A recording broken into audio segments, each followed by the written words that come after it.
And he brings a lot of joy. And we left home Buckeye, Bear, and Zoe, who are our 3 dogs, and our daughter Bella, who is home, who has an assignment today in school and has to watch the dogs.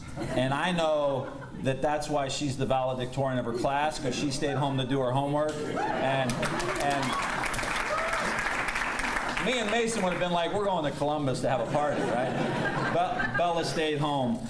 So I want to say thank you. Also, thank you for hosting us here. Give a big round of applause to the firefighters here, Local 67.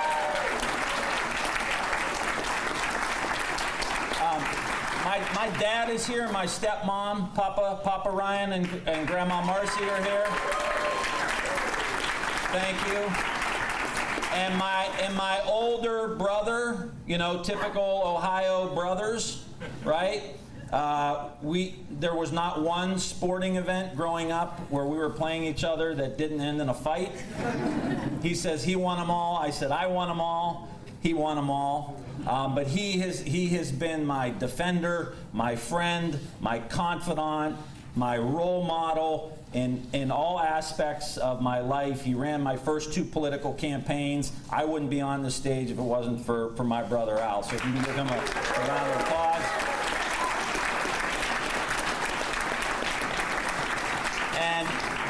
And my mom is home watching all this, hopefully. If not, she was crying a little bit earlier. She says, you only got 74%. What's the matter with that? You know. Someone asked Wilbur Wright in 1911, what was the secret of your success? And his answer, as accounted in David McCullough's book about the Wright brothers, choose good parents and be born in Ohio. And I think all of us understand that sentiment. Good parents, born in Ohio, opportunity to do just about anything. And we're lucky, and we have a great family here, like so many of you do. And that's part of the opportunity here. Our niece, Ashley, and her future husband, Jake, are here. Families support each other, right? That's what we do. That's what our communities were built on. And to me, that's the backbone of Ohio, our families. And I think a lot about my grandfather. I think about my grandfather and his life and the trajectory of him and that generation of people. And my grandfather was a steel worker, Tim Berga, for 40 years. And he had a good living, made a good living. And he made a good living that he didn't have to work 50 or 60 or 70 hours a week. He didn't need 2 jobs. He did everything right. And you know what he did because he didn't have to work 60, 70, 80 hours a week? He was the usher at 1045 Mass. He was the head of the beer tent at the summer festival. There's some allegations out there that he snuck me and Brother Al a few beers along the way. Allegedly. But he could give back. He had a garden, you know, that we would eat out of. And my grandmother would cook fresh, healthy food out of. And my favorite picture of my grandfather was in the Our Lady of Mount Carmel, our church, the Annals, the historical book. And I was looking through it one day years ago, and I saw this picture of him. They were Italian, and he was a much younger man than I remembered him. And he had that hat on, you know, the hat that the immigrants used to wear. My grandmother called it a coupeline. He had this hat on, you know. And he was standing in front of a half-built brick wall. It said, John Rizzi, volunteer. He was building the elementary school that we went to, my brother and I. Literally building our future. Literally building our future. That's what this campaign is about. I'm just doing a little bit different version of that. We're trying to build a future for our kids. And it doesn't come from us hating each other. It doesn't come from us looking at each other and seeing a Democrat or seeing a Republican. It comes by us looking at each other and seeing Americans, fellow Americans, that are charged with the responsibility and charged with shepherding this democracy generation to generation to generation. That's our job as citizens. Like my grandfather participated in the fabric. That's why the great American middle class is the source. It's the source of American power. Having people that can go out and create and build, that's what we do. You know, I think about Ohio a lot, especially traveling. We've been to all 88 counties, right? All 88 counties. 97% of our donations are under $100. This is about the people. This campaign is about the people. And when I travel around Ohio, I think about Ohio. And I think about every time that the President of the United States, at one point in our country's history, challenged us. When President Lincoln challenged us to hold the Union together, who stepped up? Generals from Ohio who became presidents.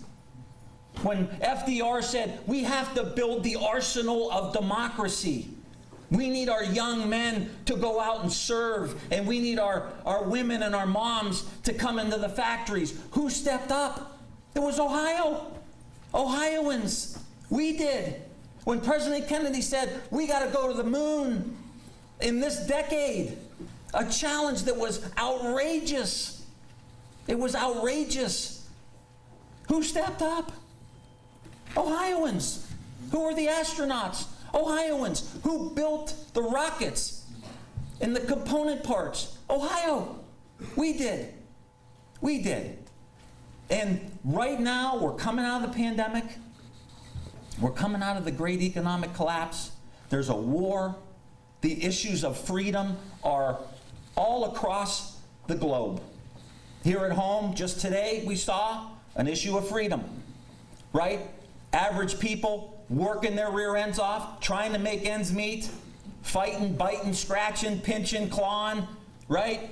It's about economic freedom for them. Climbing to the top, enough money to have a vacation, enough money to pay the bills, enough money. That's economic freedom. That's what this campaign is about. And I tell people, look, I'm not here to get in a fight. I'm not going to win on election day and try to punish 50% of the people that are living in this state or in this country.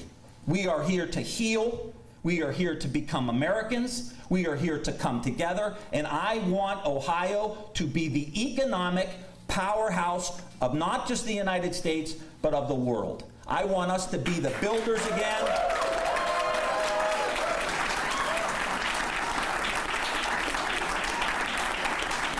I want us to be builders again.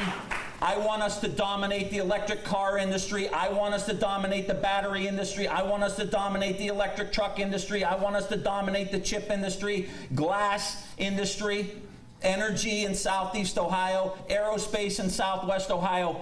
I want us to be the manufacturing powerhouse of the world. I want us to help this country leapfrog China, leapfrog these other countries in all these industries. We can do it by coming together. By coming together.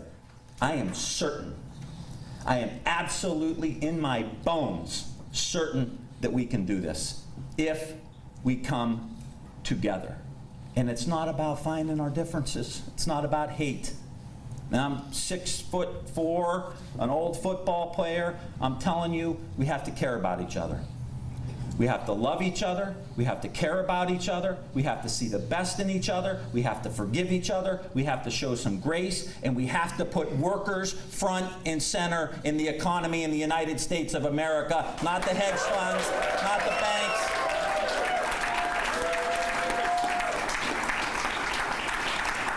And John Glenn said in his retirement speech, he said, we are more fulfilled when we are involved with something bigger than ourselves. Pope Francis said the same thing. I'll never forget hearing him in Washington, D.C. He said, if you want happiness, give your life away. Give your life away. That's this campaign. We are going to build a home for Ohioans, whether they're Democrats, whether they're Republicans, whether they're independents. Everyone is welcome in this campaign. And you tell your friends and you tell your family, come here, Tim. He's not talking about a food fight in Washington, D.C. He's talking about getting stuff done. I almost said. Not that he hasn't heard that before. And a strategically placed curse word at the Ryan household. But that's what this is about. And I'm asking you all to join us. Joyce said at timforohio.com. I want you to be a part. I want you to bring Republicans to our events. I want you to bring independents to our events, because this is a special movement happening here in Ohio. We hear it all over. I'm going to tell you one quick story. We're down in Marietta, two-time Trump voter, right? Steve, my guy here, who's my, where's Steve at? Steve's a firefighter who drives me. Give Steve a round of applause.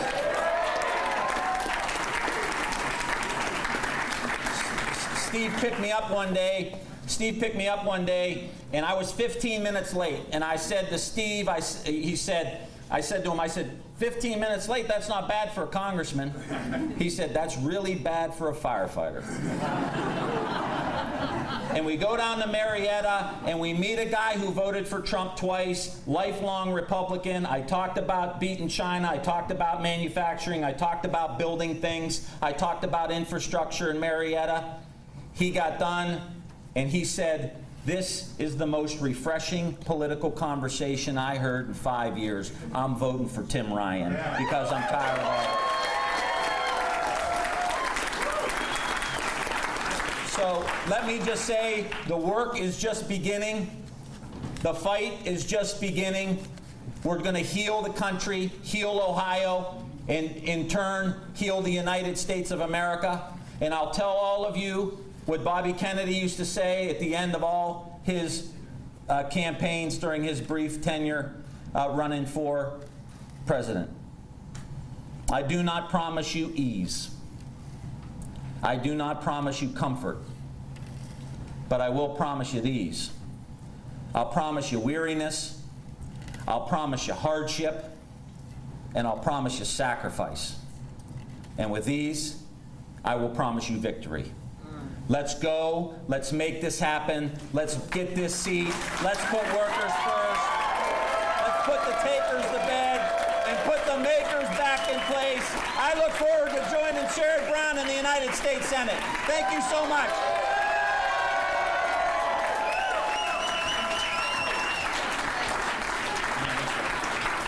Somebody. Thank you.